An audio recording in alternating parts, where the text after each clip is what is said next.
Hey guys, it's Forte here, and today I wanted to talk about Salmon Run.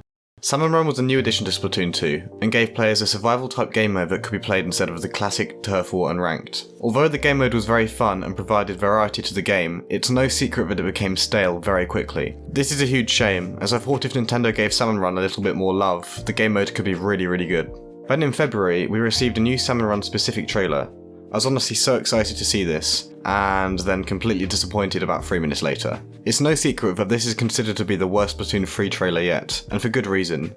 The only real thing we got was that we learned you can throw eggs now, which is cool, but we've been waiting for ages for a trailer just to get told you can throw eggs. You can't expect people to be that excited.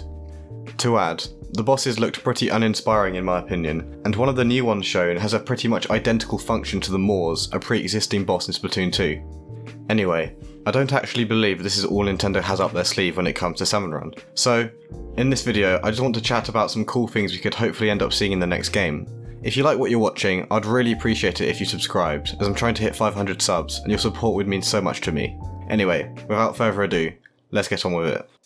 Okay, so to start off I'm just going to state the obvious, but the one thing people have always been saying since Splatoon 2 started is that you should be able to choose your own weapons, or at least choose from a bigger pool of weapons. There are so many times I go online to play Salmon Run just to see the weapon list and then quit out. Obviously, I do actually understand that you could definitely pick a very strong combination of weapons every time, but it would probably break the game a bit. However, I think there should at least be a mode where you're allowed to have freedom of weapon choice. And no, I know we had this option in LAN mode in Splatoon 2, but that doesn't count. This should be an option in your own private lobbies, so in a way, you're just putting the LAN mode online. As well as weapons, the players' gear that they use in online matches should also be allowed in this mode. Even if they had to balance some abilities a bit, it'd be fine. Honestly, just the aesthetics are the things people care about more in this mode.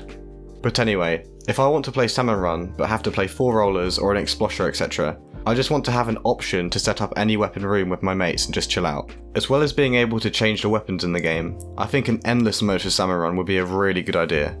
An endless mode has just kind of become standard for these survival type games, and it's good because they can add almost an endless level of replayability to the player. I can just imagine that having the longest amount of waves survived would be a title fiercely battled over, which can also bolster the competitive side to the mode too.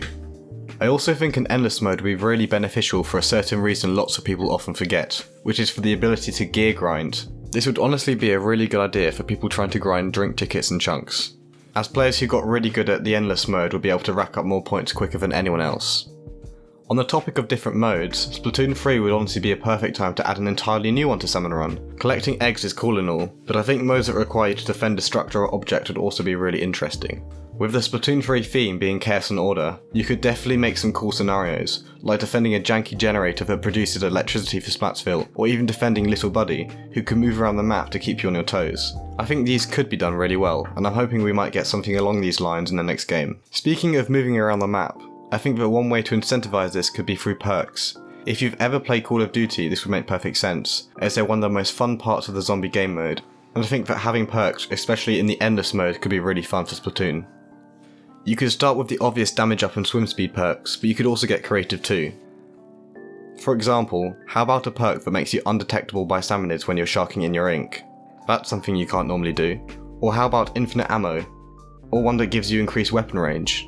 Of course, these would only be temporary, but they'd make a good way to reward players for playing well and give others incentives to try and improve.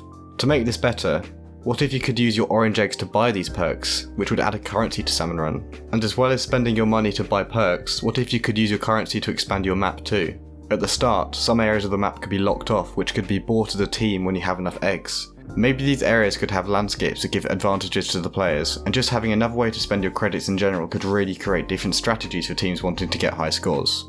Lastly, in terms of modes, I think that a mode that directly puts you up against another team would be a great idea. Maybe you could have a lobby of 8 that then divides into 2 teams. The games would be completely separate, but for the example of endless mode, whoever survives the longest amount of rounds wins, or in the classic mode, it will be whoever can collect the most eggs wins. A rank could even be attached to this, which would make matchmaking fairer and far more competitive. Honestly, I could really see this going somewhere. And as it's optional, this wouldn't harm anyone who wants to play more casually. Having options is always nice, especially in a mode that at the minute literally only has one way to play it. If Nintendo implements all of these, then honestly I can see a very bright future for Salmon Run. The last thing that I want to mention is that in the trailer we did also see something that looked like a super boss, which I think could be a very good idea to break up the monotony of having to play the same waves over and over again. I just really hope the big guy isn't the only boss we get, as I think his design kinda sucks and he looks like the mayor in Pokemon Colosseum.